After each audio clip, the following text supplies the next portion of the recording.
pour plus de 2 millions de dollars de dégâts. L'incendie a débuté tôt le matin, un peu après la fermeture des bars et tout juste avant le lever du jour. Les gens de Saint-Georges-de-Beauce ne se trouvent donc pas sur les bancs de l'église en cette journée de dimanche. Les flammes offrent un véritable spectacle à la foule qui s'agrandit.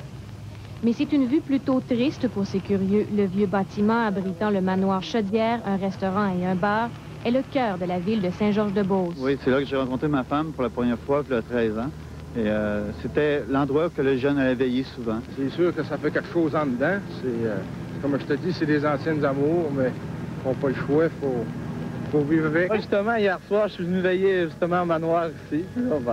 Ce matin, il est en feu. Là. Pour le propriétaire, c'est des années de travail qui partent en fumée. J'ai 10 ans d'énergie de mis là, puis je veux dire, c'est le plus beau de la bâtisse, c'est le plus beau qu'on n'a jamais réussi à faire. On est bien organisé, on est bien structuré, puis on vit une chose comme ça, bien, c'est pas facile. L'incendie a débuté dans le centre de la bâtisse et après environ 5 heures, tout le complexe commercial y est passé. C'est un vieil édifice et c'est ce qui a rendu la tâche ardue pour les pompiers. Plusieurs étages, plusieurs constructions, plusieurs planchers d'additionner. C'est ça qui a été notre gros problème. On a demandé renfort aux municipalités voisines, Saint-Martin et Saint-Jean-de-la-Lande. Près de 50 pompiers luttent contre les flammes endiablées. Celles-ci s'étendent d'ailleurs au siège social de la compagnie Canam-Manac par les conduits de l'ascenseur. Personne n'est blessé par chance. Les dommages matériels sont évalués à plus de 2 millions de dollars.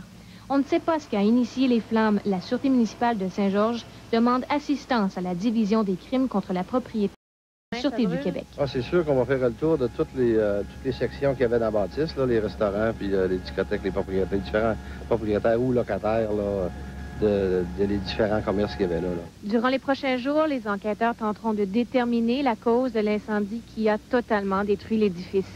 Et c'est une perte majeure pour les gens de Saint-Georges puisqu'ils ont vu brûler aujourd'hui un lieu de vieux souvenirs et de nouvelles rencontres. Lynn Saint-Laurent, Le Grand Journal, à Saint-Georges-de-Beauce. Également, l'opération nettoyage se met aussi en branle. Pas de travail à temps plein ou encore à temps partiel pour au moins une 50aine de personnes pour une bonne période. Beaucoup de personnes.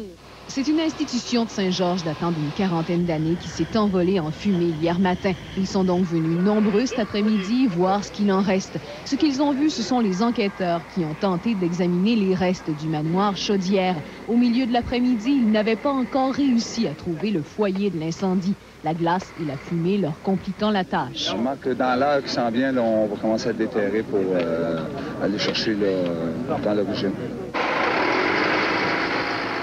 Pour les propriétaires de la bâtisse qui abritait 6 commerces, le coût est dur. On évalue les dommages à environ 2 millions de dollars. C'est malheureux pour les employés, c'est malheureux pour les locataires à l'intérieur de la bâtisse, c'est malheureux pour tout le monde. Mais je pense que c'est malheureux aussi pour nous autres. Je pense que des fois, les gens l'oublient, mais il faut se virer de bord et regarder voir quelle position on va prendre. Ça, c'est dur. Il reste à prendre des décisions. Si on bâtit tout de suite, ben, on va se faire décider.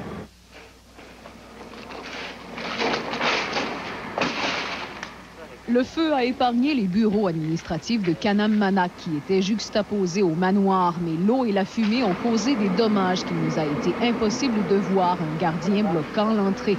Même chose pour la banque Scotia qui déménagera temporairement. Quant à ceux qui s'inquiéteraient pour leurs économies... L'argent est protégé par actuellement une compagnie de sécurité et la porte de voûte est fermée. On a fait une vérification de nos systèmes ce matin et tout est en ordre, il n'y a aucun problème.